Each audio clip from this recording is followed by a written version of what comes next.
Hi everyone out there, Kevin Thompson here, MLM attorney and managing partner at Thompson Burton. I apologize for my casual appearance here. I just hopped out of the shower.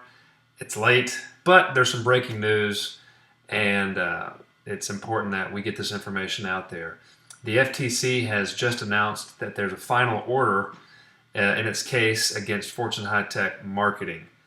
So there is what's called a stipulated order for a permanent injunction is the formal term. Stipulated order means it's an order that was agreed upon by both parties. It was negotiated. And the permanent injunction means it's final. There's a final injunction in place. There's no surprises to the injunction. Fortune High Tech agrees not to operate as an MLM, which is a shocker. And they've got to pay back a lot of cash, or what's left of their cash. So, couple of points to take away from this deal.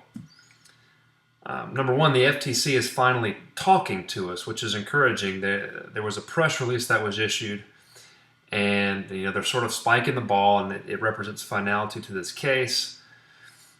And in this release, they actually somewhat explain what they found offensive about the Fortune High Tech case. They don't talk much about these issues, especially in plain English. So I think this press release is incredibly valuable. I've included it in full on my blog post. You should read it. And if you read that release, there's really two issues that stick out. One issue that I'm going to throw in there that are important takeaways. Number one, earnings claims. Income claims really got Fortune High Tech in a significant amount of trouble. It got the attention of the FTC. And the FTC in the press release, they referenced some outlandish earnings claims made by distributors. And they also go so far as to say that just because some of your reps experience significant success, it doesn't matter, right? There needs to be proper substantiation. You need to have a culture that is responsible when it comes to income claims. That's number one. And that is within every organization's control to take compliance seriously. Number two, the emphasis. This is really important here. And this is where it's not so much science or a bright line rule that separates pyramid schemes from network marketing companies. This is the subtle nuance. It's very subjective. And the second thing was the emphasis of the marketing pitch. The emphasis the FTC is stating here was on recruitment. Right? You make money in this business by recruiting 10 people, and you help them recruit 10 people, and they all buy for themselves, and we teach everybody how to recruit. That's bad. So the emphasis of the marketing program needs to be about product value. They imply that there was very little discussion about the Fortune High Tech products. That's a pretty clear takeaway for network marketing companies in the industry that sell something valuable. If you don't sell anything valuable, your field will have no choice but to talk about recruitment, and you're in a lot of trouble. So there's a caveat there. The third thing that I'm throwing in there that wasn't really referenced in the press release, although it's there behind the scenes. The third thing is that the majority of Fortune's pay plan was driven by volume from new participants. I'm going to repeat that. The majority of the plan was driven by volume from new participants. In other words, front loading. That was heavily emphasized in Peter Vandernach's declaration. He's the FTC's economist. He's the expert they used in this case. And the main argument was that a significant portion of this plan is driven by these starter packs. And so in order to keep the plan going, you have to constantly shovel coal in the furnace to keep the engine moving. And so once recruitment stops, the plan is underfunded and all hell breaks loose. So that was the third thing and the third takeaway that we've learned from the experience. Read their release. So they are talking to us. That's reassuring. Now, what does this mean for the future of the industry? Well, there's no sense in me speculating or projecting. This order against Fortune High Tech is identical to their orders that have been issued against other pyramid schemes. Literally identical. Burn Lounge, you can cut and paste the verbiage. It's the same thing. Of course, the facts are different. and the amount of money is different. But as far as how they define what a pyramid scheme is, it's identical. And this is where it gets troubling. It's like a rerun of a bad movie. I had a lot of concern when I saw this in Burn Lounge.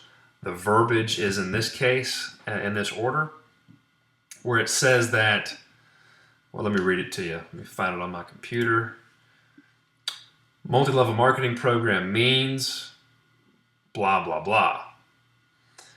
Prohibited marketing program means any marketing program or plan in which a participant pays money to get the right to receive rewards in return for recruiting other participants, which are unrelated to the sales of products. So let me translate that in English. Payment of money to participate in a program where you can receive rewards unrelated to product sales. It then goes on to say, and this is where the heartburn kicks in. For the purpose of this definition, sale of products to ultimate users does not include sales to other participants or recruits in the downline. So in other words, commissions driven by internal consumption, when your distributors and the downline buy and use product, the resulting commissions, it's not allowed.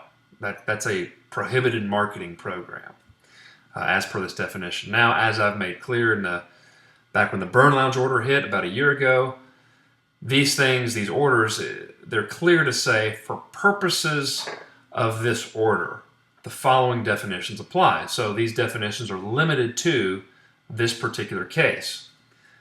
The DSA back in 2004 sent the FTC a letter, and they said, look, how should we interpret these orders that are coming out, which were similarly written to what we've got here? And the FTC said that these orders are not meant to represent the general state of the law. They find the bad actors, they throw the kitchen sink at them, in other words. So hopefully, I'm probably confusing you, but the bottom line is there are no surprises in this order. It's just like orders from the past. And we're starting to learn more, which is why I'm encouraged. We're learning more about what the FTC finds offensive. And because of that, we can mature and get more intelligent with respect to how we operate in America, how these companies operate in America. So that's good. The gray is shrinking. There's still a lot of gray, right? I mean, how much revenue from customers do we need to see to prove that a company is not a pyramid scheme? We don't know yet, right? That represents the gray. But this press release and other releases published by the FTC recently, to me, it represents an attempt from them to participate in the discussion, to throw some information out there. So I've got some thoughts on where we're going as an industry. Everybody's wondering, how will this impact Herbalife? Herbalife's going to be fine. With respect to the subpoena that they've received from the FTC, that's a separate issue. Anyways, read the release.